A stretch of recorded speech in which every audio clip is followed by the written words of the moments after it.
Naku po, na-injured po si Jalen Bronson. Kawawa naman. Na twist niya yung ankle niya nung siya. Pero naka-free throw siya. All na po ngayon, 107, 59.7 seconds na lang po. At free throw po si Jackson Hayes. Panoorin natin. Ayun na po ang score. Free throw po si Jackson Hayes, mga kabarangay Lakers. 2 points. Lamang po ng 2 points ang Lakers. Mga kabarangay Lakers. Yan po mga kabarangay Lakers ang score. Yan po si Anthony Towns, malamang sa mid-court po, sa paint po.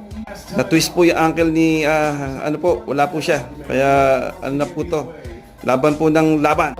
38.6 seconds na lang free throw sa LeBron. Naipasok po niya yung unang free throw niya. Ayan na po!